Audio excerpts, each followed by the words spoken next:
ఈ సమయవేళ బలలో పాల్గొనే ముందుగా దేవుని యొక్క వాక్యంలో జీవపు మాటలను కొన్ని ధ్యానించుకొని మనము యోగ్యముగా బలలో పాల్గొనడానికి ముందుకు సాగిపోదాం. దావీదు రాసిన కీర్తనల గ్రంథము 41వ అధ్యాయము, కీర్తనలు 41వ అధ్యాయము మొదటి వచనాన్ని అందరం కలిసి చదువుకుందాం. కీర్తనలు 41వ అధ్యాయము మొదటి వచనాన్ని అందరం కలిసి చదువుకుందాం. బీదలను కటాక్షించువాడు ధన్యుడు, ఆపత్కాలమందు యెహోవా వారిని తప్పించును. మరొకసారి చదువుకుందామండి. బీదలను కటాక్షించువాడు ధన్యుడు, ఆపత్కాలమందు యెహోవా వారిని తప్పించును. ప్రియులారా, ఇక్కడ చూస్తూ ఉంటున్నాం, బీదలను ఏం చేస్తే ధన్యుడవుతాడంట? కటాక్షించువాడు ధన్యుడిగా ఉంటాడని దేవుని వాక్యం చెబుతా ఉంది. ఆపత్కాలములో యెహోవాని ఏం చేస్తాడంట? తప్పిస్తాడంట. ఎవరు తప్పిస్తాడంట? ఎవరైతే బీదల పట్ల మరి కటాక్షాన్ని కలిగి ఉంటారో అటువంటి వారు ధన్యులుగా ఎంచబడతారు. ఆపత్కాలమందు యెహోవాని తప్పిస్తాడు. ఇక్కడ చూస్తుంటున్నాం, దిక్కు లేని వారికి సహాయం చేసే వ్యక్తి ఏమవుతాడంట? ధన్యుడిగా ఎంచబడతాడు. ఈ లోకములో ఎన్నో జీవులు ఉంటున్నాయి. అయితే ఈ జీవులలో మానవునికి మాత్రము ఒక విలువైనటువంటి జీవితాన్ని దేవుడు ఇస్తూ వచ్చినాడు. విలువైన నీ యొక్క జీవితం, విలువైన నీ దేహం పరిశుద్ధాత్మకు ఆలయంగా ఉండాలి అంటే ఏం చేయాలంట? విలువైన నీ దేహము పరిశుద్ధాత్మకు ఆలయం, విలువైన నీ దేహముతో దేవుని మహిమాపరచు. విలువైన ఈ యొక్క దేహము దేవుని మహిమపరచాలి అంటే మొట్టమొదటిగా మనం చేయవలసిందంటే ఈ యొక్క మహిమ కలిగినటువంటి దేవుణ్ణి మహిమపరిచేటువంటి ఈ యొక్క దేహము ఏం చేయాలంట? బీదలకు ఏం చేయాలంట? ఈ యొక్క దేహము బీదలకు సహాయపడే విధానంలో ఉండాల. ఈ యొక్క నీలో ఉన్న జీవము బీదల పట్ల కరుణ చూపించే విధానములో ఉండాల. దిక్కులేని వారికి సహాయం చేసే వ్యక్తిగా మనం ఉండాలని దేవుని వాక్యం మాట్లాడుతూ ఉంది. కీడు కాలంలో యెహోవా వ్యక్తిని విడుదల చేస్తాడు, అంటే కాపాడుతాడు, రక్షిస్తాడు. ఎవరైతే బీదల పట్ల కరుణ కలిగి ఉంటారో, సహాయం చేసేటువంటి వారిగా ఉంటారో అటువంటి వారు దేవుని యొక్క నామములో ధన్యులుగా ఎంచబడతారని దేవుని వాక్యం సెలవిస్తూ ఉంది. కాబట్టి ఇక్కడ చూస్తున్నాం దేవుని వాక్యంలో, రండి చూద్దాము.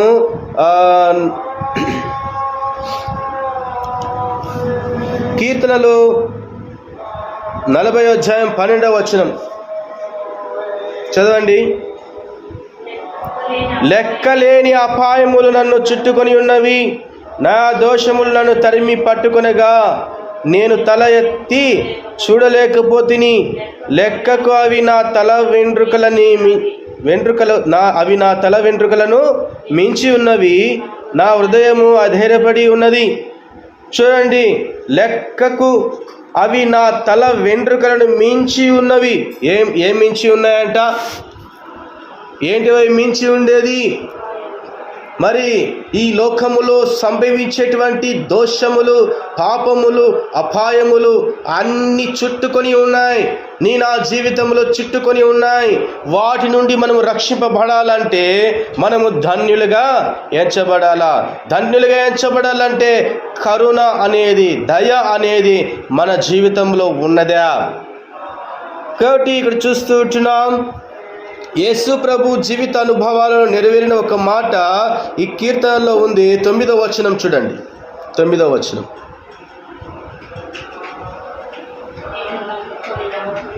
కీర్తనలు 41వ అధ్యాయం 9వ వచనం.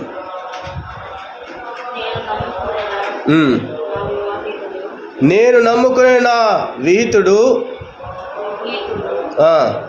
నా ఇంట భోజనము చేసిన వాడు నన్ను తనుడికై తన మడిమ నేతేను. అయితే ఈ కీర్తన మొత్తంగా ఆయనకు వర్తించదు అన్న విషయం స్పష్టమే. కానీ ఎందుకంటే 4వ వచనంలో మనం చూస్తాం. 4వ వచనం చదవండి. యెహోవా నీ దృష్టి ఎదుట నేను పాపం చేసి ఉన్నాను, నన్ను కరుణింపుము, నా ప్రాణమును స్వస్థపరచుము అని మనవి చేసి ఉన్నాను. ఏం అవసరం అంట? కరుణ అవసరం. మనము దేవుని పట్ల కరుణను కోరుతుంటున్నాం. అయితే అటువంటి కరుణ మనం ఇతరుల పట్ల కూడా చూపించాలని దేవుని వాక్యము సెలవిస్తూ ఉంటున్నది. కాబట్టి పేదలకు దేవుని హృదయంలో ఒక ప్రత్యేక స్థానం ఉంది. మన హృదయంలో కూడా అటువంటి స్థానము ఇవ్వాలనేది దేవుని యొక్క ఉద్దేశం. బీదలను కటాక్షించేవాడు ఏమవుతాడంట? ధన్యుడిగా ఎంచబడతాడు. మనము, మన కుటుంబము, మన జీవితం అనేది కాదు, కానీ ఇతరులకు కూడా మనము సహాయం చేసేటువంటి వారిగా ఉండాలి. ఈ లోకముతో మనము ఎన్ని రోజులు జీవిస్తామండి? ఈ యొక్క శరీరములో ఈ యొక్క ఆత్మ ఉన్నంత వరకే. ఒకవేళ ఈ యొక్క ఆత్మ విడిచి వెళ్ళిపోతే ఈ శరీరం ఎక్కడికి వెళ్తుంది? మట్టికి వెళ్ళిపోతుంది, మట్టిలో కలిసిపోతుంది. కాబట్టి ఈ యొక్క విలువైన ఈ దేహము పరిశుద్ధతకు ఎలా ఉండాలంట? ఆలయముగా ఉండాలి. ఈ యొక్క విలువైన ఈ దేహము దేవుని మహిమపరిచే విధానంలో ఉండాలి, కానీ ఇతరుల పట్ల మనము వ్యతిరేక భావంతో ఉండకూడదని దేవుని వాక్యం సెలవిస్తూ ఉంది. వ్యతిరేకత అంటే ఏంటి? స్వార్థము, కుళ్ళు, అసూయ, ద్వేషము ఇలాంటివన్నీ హృదయంలో ఉండకూడదు. ఏం చేయాలా? అందరినీ మనం ఏం చేయాలా? ప్రేమించాలి. దేవుడు లోకం ఎంతో ప్రేమించెను. మనం కూడా యేసు ప్రేమించిన ప్రకారంగా మనం కూడా క్రీస్తు ప్రేమను ఏం చేయాలంట? అనేక మంది పైన చూపించాలా. లేని వారికి సహాయం చేయాలి. ఇక్కడ ప్రధానమైనటువంటి ముఖ్య మాట ఏంటంటే బీదలకు ఏం చేయాలంట? సహాయం చేయాలి. ఈనాడు రోడ్ల పైన చూస్తూ ఉంటాం, ఎంతో మంది అడుక్కునే వాళ్ళు, ఆహారం లేక, కొంతమంది ఇల్లు వదిలి పిచ్చి పట్టిపోయి వెళ్ళిపోయిన వాళ్ళు కొంతమంది ఉంటారు. ఎంతో మంది బట్టలు లేకుండా రోడ్ల పైన తిరిగే వాళ్ళు ఉంటారు. తల్లిదండ్రులు మరి పిల్లలను వదిలి వెళ్ళిపోయేటువంటి వారు, దిక్కులేని వారికి వెళ్ళిపోయేటువంటి వారు, కొంతమంది తల్లిదండ్రులు విడిచి పిల్లలు దూరంగా వెళ్ళిపోయేటువంటి వారు, అనేక మత్తు పానీయాలకు బానిసలైపోయి మరి ఇల్లు వదిలి వెళ్ళిపోయేటువంటి వారు, ఇలా చాలా మంది ఉంటున్నారు. అటువంటి వారి కొరకు మనం ఏం చేయాలంట? సహాయం చేయాలా, ప్రార్థనలు చేయాలా, వారిని రక్షించమని మనము ఆయన సన్నిధిలో మోకరించి ప్రార్థన చేయాలని దేవుని వాక్యము సెలవిస్తూ ఉంటున్నది. ప్రియులారా, ఇక్కడ చూద్దాం రండి. వాక్యంలో యాకోబు 2వ అధ్యాయం రండి. యాకోబు 2వ అధ్యాయం, యాకోబు రాసిన పత్రిక 2వ అధ్యాయములో 5వ వచనం చదవండి. 5వ వచనం. నా ప్రియ సహోదరులారా ఆలకించుడి, ఈ లోక విషయములో దరిద్రులైన వారిని విశ్వాసమందు భాగ్యవంతులుగాను, తన్ను ప్రేమించు వారికి తాను వాగ్దానము చేసిన రాజ్యమునకు వారసులుగాను ఉండుటకు దేవుడు ఏర్పరచుకొనలేదా? చూడండి, దేవుడు వాక్యం మాట్లాడుతూ ఉంది ఇక్కడ.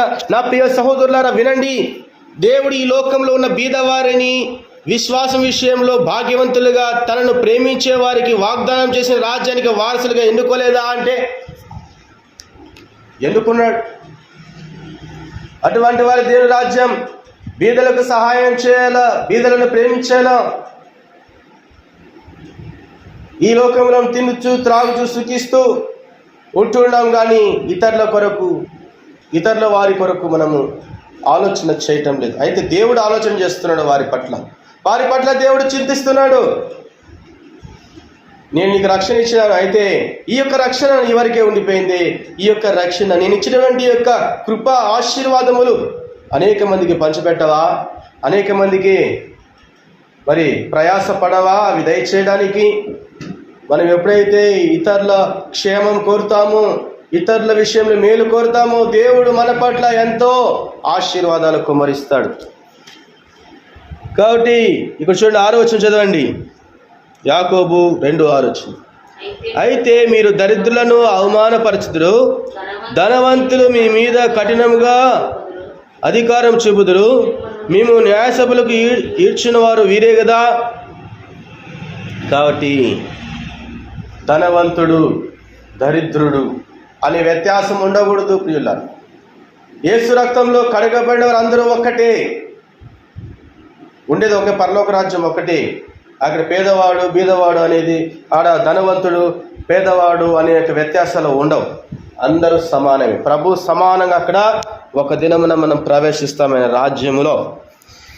కాబట్టి ఇక్కడ చెప్పబడిన వాక్యం ఏంటంటే, మనము మన జీవితంలో ఎలా ఉంటున్నాం? ధన్యులుగా ఎంచబడుతున్నామా, లేకపోతే శిక్షకు పాత్రులు అవుతున్నామా అనే విషయాన్ని ఒకసారి మనము చూసుకుందాం. అదేవిధంగా గలతీ 2వ అధ్యాయం 10వ వచనం చదవండి. గలతీ 2వ అధ్యాయం 10వ వచనం.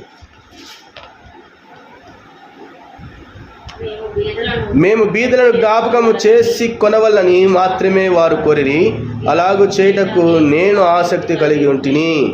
మేము బీదలను జ్ఞాపకం ఉంచుకోవాలని మాత్రం వారు కోరారు, అదంటే నాకు కూడా ఆసక్తి. దేవునికి చాలా ఆసక్తి ఉంది బీదలంటే. కాబట్టి మనం కూడా బీదల పట్ల ఏమి ఆసక్తి కనపరచాలా? బీదల వారి యొద్దకు వెళ్ళి, పేదవారి యొద్దకు వెళ్ళి సువార్త వాక్యాన్ని, ఆయన జీవపు మాటలను ప్రకటించాలా. వారికి ఏదైనా మన చేతినంత సహాయము చేయగలగాలి.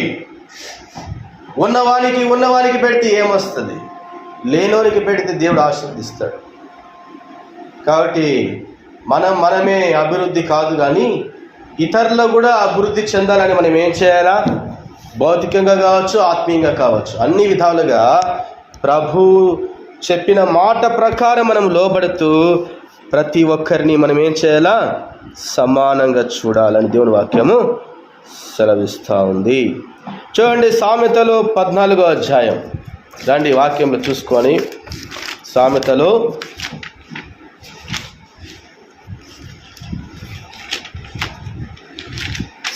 14వ అధ్యాయము 21వ వచనం చదవండి.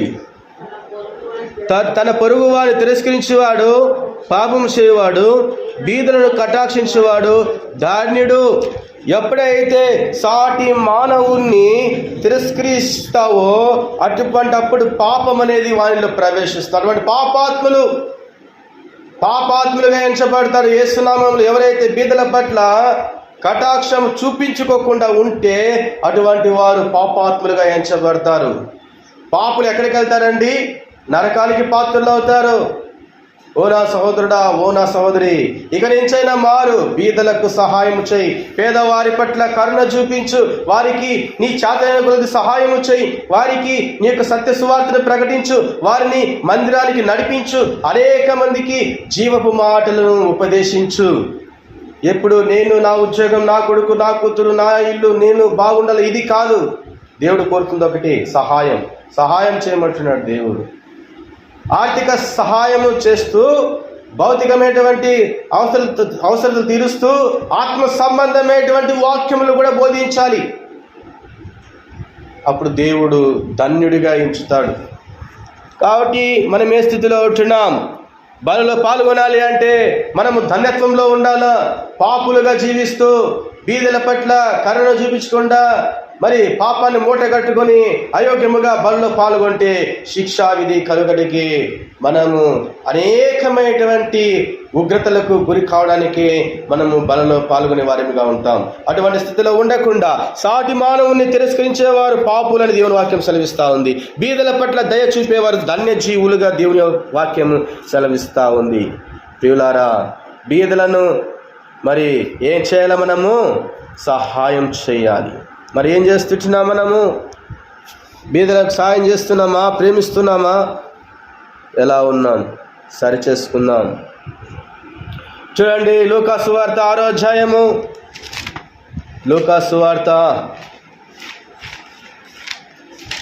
రండి, తొందరగా వాక్యాన్ని చూసుకుందాం. లూకా సువార్త 6వ అధ్యాయము 20వ వచనం చదవండి. లూకా 6వ అధ్యాయం 20వ వచనం. అంతటా ఆయన తన శిష్యుల తట్టు చూచి ఇట్లయను, బీదలైన మీరు ధనిలు, దేవుని రాజ్యము మీది. ఎవరిదంట దేవుని రాజ్యము? బీదలది. కాబట్టి బాగా తిని మరి బాగా త్రాగుతూ తింటూ సుఖిస్తూ ఒళ్ళు మరి ఎక్కువగా బరువు ఎక్కిపోయి దేవుని మోకరించి ప్రార్థన చేయలేని పరిస్థితుల్లోకి వెళ్ళిపోయి దేవుని స్తుతించలేటువంటి స్థితిలోకి వెళ్ళిపోయి దేవుణ్ణి మరిచిపోయి ఈనాడు లోకంలో కలిసిపోతున్నటువంటి ఓ నా సహోదరుడా సహోదరి జ్ఞాపకం చేసుకో. దేవుని వాక్యం సెలవిస్తూ ఉంది. ఎవరిదంట రాజ్యము? దరిద్రులు. మీరు ధన్యులు. దరిద్రులారా, బీదలారా, మీరు ధన్యులు, దేవుని రాజ్యం మీది. అప్పుడు ఆయన తలెత్తి తన శిష్యుల వైపు చూస్తూ అన్న మాట ఇది. ఏం మాట అది? బీదలైన మీరు ధన్యులు, దేవుని రాజ్యం వాళ్ళది, దేవుని రాజ్యం మీది. బీదల పట్ల కరుణ చూపలేని వారు దేవుని యొక్క రాజ్యానికి వారసులు కాలేరు. అటువంటి వారు అగ్ని గుండములో వేయబడతారు. చెవిగల ఆత్మ, చెవిగల మనుష్యుడు ఎవరైనా కావచ్చు, ఈ యొక్క వాక్యము దేవునితో మాట్లాడుతూ ఉంది. మనం సరిచేయడానికే ఇక్కడి నుంచైనా మనము బీదవారి పట్ల ఏం చేయాలంట? కటాక్షం, కరుణ చూపించాలి. బీదలను ప్రేమించాలా. మన దగ్గర ఏదంటే చదివి సహాయం చేయాలా. దేవుడు చేయమని చెప్తున్నాడు. కానీ మనం ఏం చేస్తాము? ఎవరేమి ఇస్తారో చూద్దామని ఆశపడతా అంటాం. మన ఆశలు ఏంటి? శరీరాశ, నేత్రాశ, జీవవిడంబం, అత్యాశకు పోయి ఎన్నో పాపములో పడిపోయేటువంటి పరిస్థితులను ఉంటున్నాయి. అలా ఉండకూడదని దేవుని వాక్యం సెలవిస్తూ ఉంటున్నది. కాబట్టి ప్రియులారా, చూడండి మనము మన జీవితంలో మనం ఎలా ఉంటున్నాం. దేవుని వాక్యములో చెప్పబడిన వాక్యాన్ని జ్ఞాపకం చేసుకుందాం. చూడండి 3వ వచనం, కీర్తనలు 41వ అధ్యాయం 3వ వచనం ఒక్కసారి చూడండి. కీర్తనలు 41వ అధ్యాయము 3వ వచనం. రోగశయ్య మీద యెహోవా వారిని ఆదరించును, రోగం కలుగగా నీవే వారిని స్వస్థపరచుదువు. ఈ లోకంలో రోగాలు, చాలా రోగాలు ఉన్నాయి. పాప రోగం, డబ్బు రోగం, కుళ్ళు రోగం, అసూయ రోగం, ఇవన్నీ కూడా రోగాలండి. సాటి సహోదరుని ప్రేమించలేనటువంటి రోగం, బీదల పైన ప్రేమ చూపించలేటువంటి రోగం, రకరకాల రోగాలు ఉంటున్నాయి మానవునిలో. ఇన్ని రోగాలు పెట్టుకుని ఆ యొక్క బలలో పాల్గొంటే దేవుని ఉగ్రతకు లోనవుతాం. ఈ రోగాలన్నీ తీసివేసుకోవాలంటే యేసు నామములోనే, ఆయన రక్తంలోని ఈ రోగాలన్నీ కూడా ఏమైపోతాయంట? కడుగబడతాయి. కాబట్టి రోగశయ్య మీద యెహోవాని ఆదరించును. ఎప్పుడు ఆదరిస్తాడంట? కటాక్షించినప్పుడు, మంచం పట్టినప్పుడు అతన్ని యెహోవా ఆదరిస్తాడు. రోగముతో పడుకున్న అతడి పడక నీవు మార్చివేస్తావు. రోగంతో పడుకున్న అతని పడక నీవు మార్చివేస్తావు. ఆ పడకలో ఉన్నటువంటి వ్యక్తి దేవుడు స్వస్థపరుస్తాడు. ఎప్పుడు? ఆ యొక్క ధన్యత్వంలో ఉన్నప్పుడు. మనకి ఎన్నో రోగాలు వస్తాయి, ఎన్నో జబ్బులు వస్తాయి. విశ్వాసాలు రాకుండా ఉంటాయంటే అనేకం వస్తాయండి. విశ్వాసాలకు కూడా రోగాలు వస్తాయి, రాకుండా ఏముండవు. అవన్నీ మరి దేవా ఎందుకు ఇచ్చామైనా ఈ రోగము నాకే వచ్చినా, నేనేం చేశాను దేవుణ్ణి ఒక్కొక్కసారి మనం దూషించమంటే వారికి ఉంటాం. మనకి ఏ రోగం వచ్చినా, ఏం వచ్చినా, ఎన్ని రోగాలు వచ్చినా, ఎన్ని బాధలు వచ్చినా దేవునికి ఏం చేయాలా? కృతజ్ఞత చెల్లించేటువంటి వారిగా ఉండాలి. కానీ దేవుని దూషిస్తాం. యేసు ప్రభు నమ్ముకుంటే నాకు ఈ రోగం వచ్చా, యేసు ప్రభు నమ్ముకుంటే నాకు ఈ వ్యాధి వచ్చా, యేసు ప్రభు నమ్ముకుంటే నా ఆస్తి ఎంత బాగా, ఇట్లా రకరకాలుగా దేవుని బాధ పెట్టే వారిగా ఉంటాం. యేసు నామములో ఏమి వచ్చినా అది మనము మంచిగా ఎంచాలే కానీ చెడ్డ ఆలోచనతో దేవుణ్ణి మనం అవమానపరచకూడదు సోదర సహోదరు. కాబట్టి దేవుడు ఏమంటాడంట ఇక్కడ చూడండి, రోగశయ్య మీద యెహోవాని ఆదరించును, రోగము కలుగగా నీవే వారిని స్వస్థపరచుదువు. స్వస్థపరిచే దేవుడు, కనికరించే దేవుడు, బీదవారిని ప్రేమించే దేవుడు, బీదవారికి పరలోక రాజ్యం ఇచ్చే దేవుడు. నాకు అది ఉంది ఇది ఉందని విర్రవీగితే పరలోక రాజ్యం పొందుకోలేం. నిత్య నరకాన్ని పొందుకుంటాం. కాబట్టి ఏ మార్గంలో మనం సంచరిస్తున్నాం? దిక్కులేని వారికి సహాయం చేసే వ్యక్తి ధన్యుడిగా ఎంచబడతాడు. చూడండి 41వ కీర్తన 2వ వచనం. యెహోవా వాడిని కాపాడి బ్రతికించును, భూమి మీద వాడు ధన్యుడగును, వాని శత్రువుల ఇచ్చకు నీవు వారిని అప్పగింపవు. ఎప్పుడైతే మనము దిక్కులేని వారి పట్ల కరుణ చూపిస్తామో దేవుడు మన పట్ల ధన్యులుగా నన్ను ఎంచుకుంటాడు. ఆ తరువాత యెహోవా ప్రతి విషయంలోనూ మనల్ని దేవుడు ఏం చేస్తాడంటే కాపాడుతాడు. భూమి మీద ఎంతో క్షేమాన్ని ఇస్తాడు. అతన్ని మరి ఎవరైతే ఆయన యొక్క ధన్యతలో ఉంటారో అటువంటి వారిని శత్రువు మృంగాలని ఎన్నోసార్లు ప్రయత్నాలు చేస్తాడు. మనము రాకపోకలు మరి రోడ్ల మీద వెళ్ళేటప్పుడు కానీ, మందిరానికి వచ్చేటప్పుడు కానీ, ఆఫీస్కి వెళ్ళేటప్పుడు కానీ, స్కూల్కి వెళ్ళేటప్పుడు కానీ, కాలేజీకి వెళ్ళేటప్పుడు కానీ, ఎవరెవరు సొంత పనుల మీద బయటికి వెళ్తున్నప్పుడు వాహనాల ద్వారా వెళ్తుంటారు, బైకుల ద్వారా వెళ్తుంటారు. దేవుడు కాపాడుతానంటున్నాడు. దేవుడు మన జీవితంలో ఒకసారి జ్ఞాపకం చేసుకోండి, ఎన్ని ప్రమాదాల నుండి దేవుడు మనల్ని కాపాడినాడు. అయితే ఎప్పుడు కాపాడుతాడు దేవుడు? ఆయన ధనత్వంలో ఉండాలా, పాపమునకు చోటు ఇవ్వకుండా ఉండాలా, బీదలను ప్రేమించాలా, అప్పుడు దేవుడు మనల్ని కాపాడుతాడు. మరి ఈ దినమున ఒక తీర్మానం చేసుకుందాం. ప్రభువా, నేను బీదలను కటాక్షిస్తాను, బీదలను ప్రేమిస్తాను, బీదలను ఏం చేస్తాను? బీదలను కటాక్షించేవాడు ధన్యుడు అన్నావు కదా ప్రభువా. మరి నేను కటాక్షిస్తాను, కరుణ చూపిస్తాను, మరి నన్ను తప్పించు, అనేక సమస్యలు నా జీవితంలో వాటిని విడిపించు ప్రభువా అని ఒక్కసారి ప్రార్థన చేస్తే మోకరించి అన్నిటి నుంచి దేవుడు నిన్ను ఏం చేస్తాడు? కాపాడుతాడు. నా బలము, నా ధనము, నా ఘనము అన్నీ నీవే అని ఎప్పుడైతే నీ నోటితో మోకరించి ఒప్పుకుంటావో అప్పుడు దేవుడు నిన్ను ఆశీర్వదిస్తాడు. నేను అని గర్విస్తే దేవుడు ఏం చేస్తాడు? పాతాళంలోనికి తొక్కివేస్తాడు. కాబట్టి నేను అని గర్వించేవాడు సాతానుడు. నేను అనే పదాన్ని తీసివేయి. నీ కొరకే సమస్తము నాకు ఇచ్చినావు నాయన, నీకు స్తోత్రములు చెప్పి బీదల పట్ల ఏం చేయాలంట? కరుణ చూపే విధానములో జీవించాలని దేవుని వాక్యము సెలవిస్తూ ఉంది. అటువంటి వారిదే దేవుని రాజ్యం అని దేవుడు ఈ సమవేళ మనతో మాట్లాడుతూ ఉంటున్నాడు ప్రియులారా. కాబట్టి మనం ఎలా ఉంటున్నాం, మనం ఎలా జీవించాలని దేవుడు చెప్తున్నాడంటే బీదలకు సహాయం చేయాలి. మరి ఒక తీర్మానం చేసుకొని మనము ధన్యత్వంలో ఉన్నామా, లేకపోతే పాపములోనే ఇంకా జీవిస్తున్నామా? ఒకవేళ పాపానికి చోటిస్తా ఉంటే ఇక నుంచి నా పాపానికి చోటు ఈను, నీ వలే నీవు ఏ విధంగా అయితే ప్రభువా బీదలను ప్రేమించావో నేను అలాగే అనేక మందిని ప్రేమిస్తాను, నీ యొక్క వాక్యం ఉపదేశిస్తాను, అనేక మందికి నీ యొక్క శిలువ మరణం గురించి ప్రచురిస్తాను అని ఒక తీర్మానం చేసుకుని యోగ్యముగా బలలో పాల్గొనడానికి మనము ముందుకు సాగిపోదాం. దేవుడు ఇచ్చిన వాక్యాన్ని దీవించి ఆశీర్వదించునుగాక.